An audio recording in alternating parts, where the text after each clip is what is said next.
Greek ഇതിഹാസ കാവ്യം the Odissi ഇതിഹാസമാകാൻ വീണ്ടും എത്തുന്നു.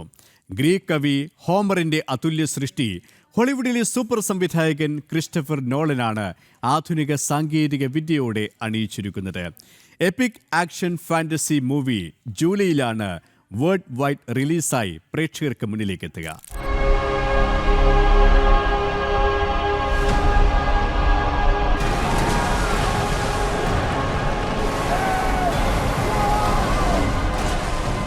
ട്രോജൻ യുദ്ധത്തിന് ശേഷം ഗ്രീസിന്റെ നിർണായക വിജയം ഉറപ്പാക്കിയ ഇതാക്കയിലെ രാജാവായ ഒഡീസിയസിന്റെ യുദ്ധവീര്യവും പോരാട്ടവുമാണ് ദ ഒഡീസിയസിന്റെ പ്രമേയം. അദ്ദേഹത്തിന്റെ അഭാവത്തിൽ ഇതാക്കയിൽ സംഭവിക്കുന്ന പ്രശ്നങ്ങൾ കലുഷിതമായ സാഹചര്യമൊരുക്കുകയാണ്. ഒഡീഷ്യസും കൂടെയുള്ളവരും പ്രകൃതി ശക്തികളോട് പോരാടുന്നതും ഒടുവിൽ തനിച്ചായ ഒഡീസിയസിന്റെ ജീവൻ മരണ പോരാട്ടവും കാഴ്ചക്കാരനെ നെഞ്ചിടിപ്പേകുന്ന വിധത്തിലാണ് നോളൻ ഒരുക്കിയിരിക്കുന്നത്. സോണി പിക്ചേഴ്സ് നിർമ്മിച്ചിരിക്കുന്ന ചിത്രത്തിൽ മാറ്റ് ഡാമനാണ് ഒഡീഷ്യസായി എത്തുന്നത്.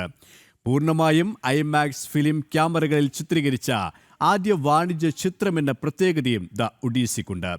2008 പുറത്തിറങ്ങിയ blockbuster cinema the dark നൈറ്റിലാണ് നോളൻ ആദ്യമായി ഐമാക്സ് ഫോർമാറ്റ് ഉപയോഗിച്ചത്. എന്നാൽ ചില ആക്ഷൻ സീനുകളിൽ മാത്രമാണ് ഈ ടെക്നോളജി ഉപയോഗപ്പെടുത്തിയത്.